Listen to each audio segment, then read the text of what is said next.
Can I call my dad? Can I get a phone call? Is that okay?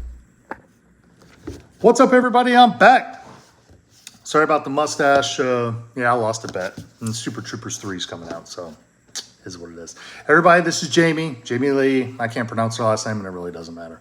For those of you that are unfamiliar or who have never operated a vehicle impaired or have never been caught, gotcha. This is a breathalyzer room. This is where you end up after you are placed under arrest. This is in South Carolina, so I can be a little more accurate in the things I'm saying. So anyway, Jamie was driving 60 miles an hour when she decided to impact a golf cart that was, I think it was waiting on a stoplight or a stop sign. It doesn't matter. The golf cart wasn't traveling. She was traveling at 60, and she collided with it. Jamie's under the influence. She's placed under arrest. She's in a breathalyzer room. So for those of you that aren't familiar, once you're placed under arrest, South Carolina, cops have to take you to the breathalyzer room. It could be at the jail, it could be at the police department, it really doesn't matter. Anywho, this is a breathalyzer room. Let's see if I move this way. There we go.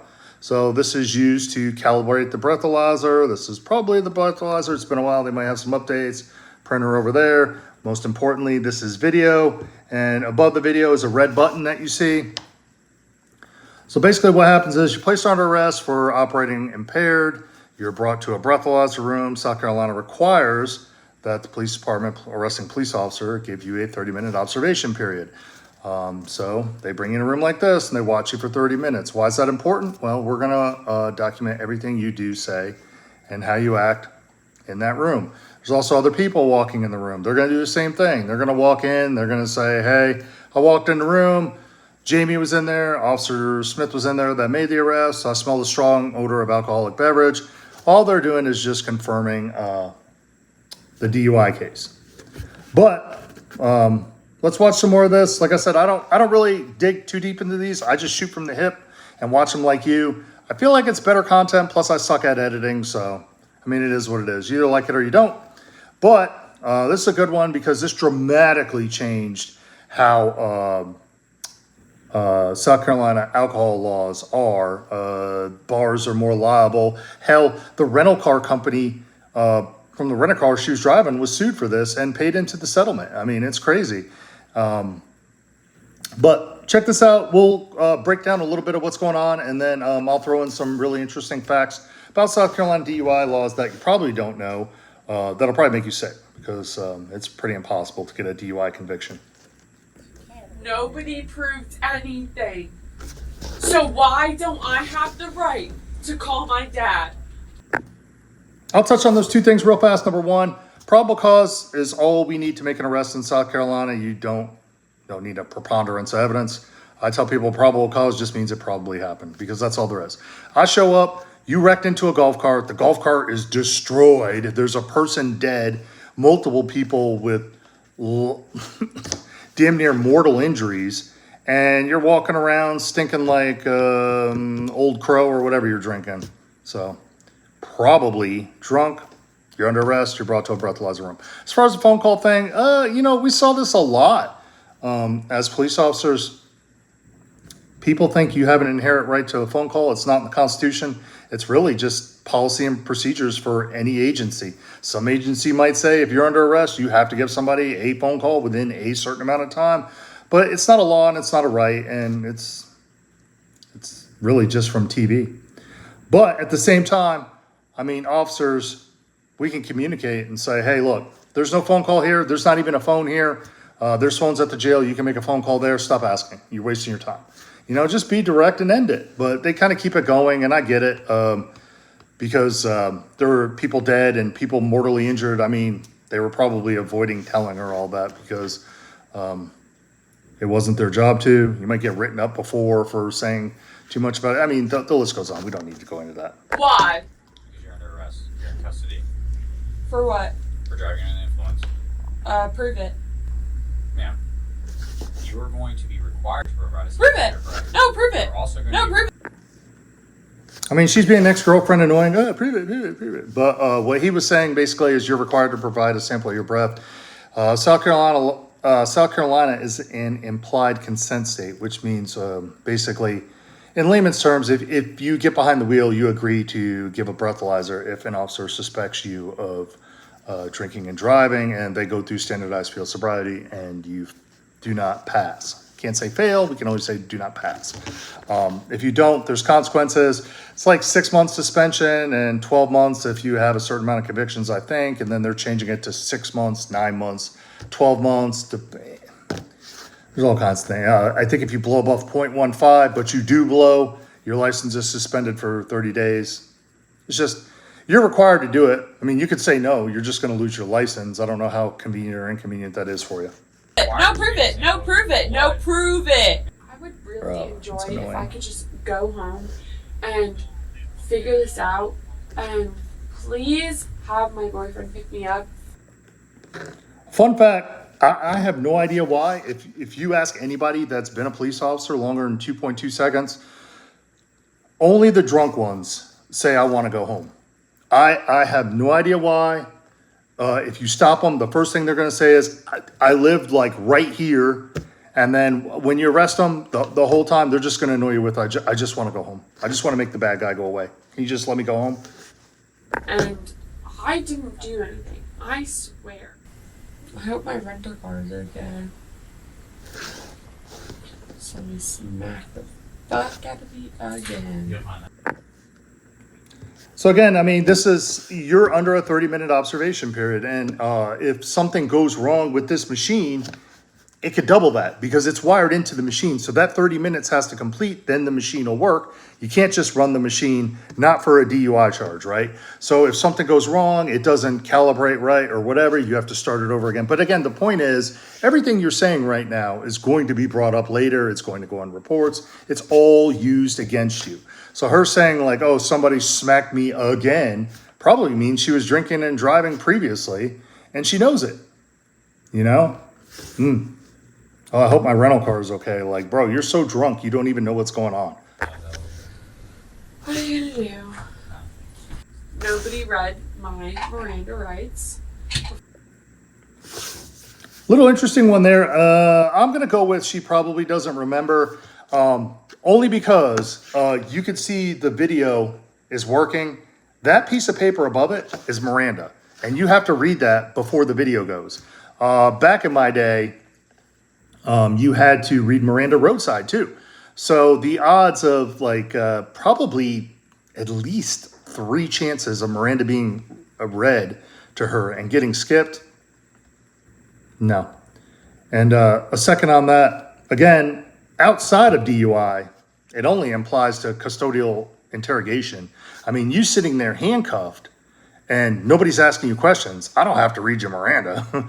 I mean, somebody stupid comes in and says, hey, and asks a question related to a crime and you answer it, yeah, it gets thrown out. But don't have to read you Miranda. I'm just not required to, I'm not supposed to ask you any questions, if that makes sense.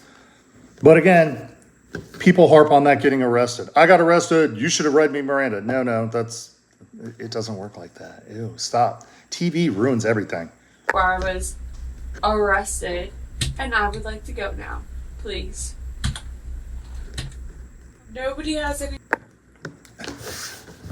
Being objective, can I say like, can we like put her shirt back on? Like she's sitting there in her freaking, I'm pretty sure that's her bra. Like, guys, put the shirt on. Like, especially as big as this case was with a death and stuff and the national media attention it got.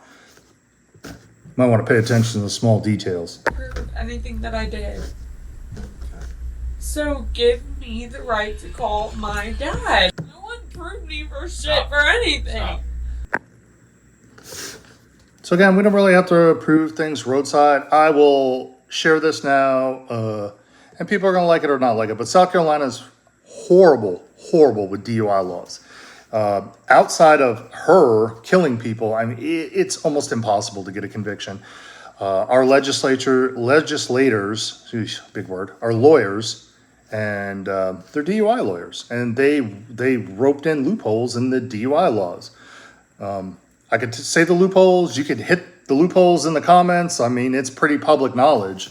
I don't really want to contribute to helping people beat a DUI case, but, you know, I might say you're right or wrong in the comments. But it's very, very, very easy to be a DUI. You know, again, lawyers hooking each other up, $10,000 a case. It's very easy. Politics ruins everything, and it's made for lawyers to make money. And it's sad because it can really save people's lives. I mean, she mentioned her car was wrecked before, so she had some kind of alcohol incident before. It probably got dropped. I mean, they get dropped all the time. There's a reason why when Mothers Against Drunk Driving hands out awards, like look at the South Carolina awards for the people that get the most DUIs. It's the most DUI arrests. It's not the most convictions, because a lot of them, most of them are not convicted. I mean, it is what it is. It doesn't take much to beat it. You know, the lawyers wrote it in law. And then on top of that, who are you hiring to beat a DUI case? A lawyer. Well, who's prosecuting you? A lawyer. And 9 times out of 10, they know each other. They play golf together. They work out together. Probably went to law school together, especially Charleston. It's cliquey. And, you know, hey, Bob, you know, I really need to beat this one. You know, they didn't hurt anybody. They blew .15. You know, can you help me out? Oh, yeah, bro, we'll get that dropped to reckless driving. And South Carolina, they have prosecutorial discretion. So they don't need the officer's input. They don't need the family's input. Prosecutors can do what they want, make a deal. And it's sad. But again, our DUI laws are a joke. Ask anybody. You have to be an idiot to be convicted of DUI or kill somebody. Stop. You're a grown adult and you're crying on camera. Stop. Hello, hi, camera. Yeah, I'm crying because he's not letting me call my fucking father, even though they haven't proven shit and don't have any right for me not to be able to contact my family or anyone that I want to. So yeah, hello, I'm crying and ooh, I'm being just a little baby. I mean, you're everything you do is recorded. Oh man, if I could give anybody any advice, you know, they're telling you you're being recorded. Like, probably a good time to just exercise your right to remain silent. Make it harder for people to prove what they're trying to say about you. But again, it is what it is. This one was a big case. I personally think if it didn't garner national attention, she wouldn't have got 25 years because nobody cares about DUI in this state. It's a money grab. It's a money grab for people that advocate for it to get funding. It's a money grab for people that organize defenses to make money. And the people paying the bill right now are bars and insurance companies because they made the bars liable, made them buy more insurance. Insurance companies are getting richer. That's also tied into South Carolina legislators. You know, they hook insurance companies up. We have some of the highest insurance rates around. But if it wasn't the whole wedding night scenario and she just clipped random people on their golf cart, she wouldn't have got 25 years.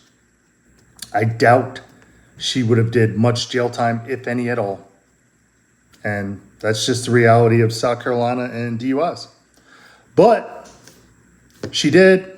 All I can say is, please, people, make better decisions. It is illegal to drive impaired, right?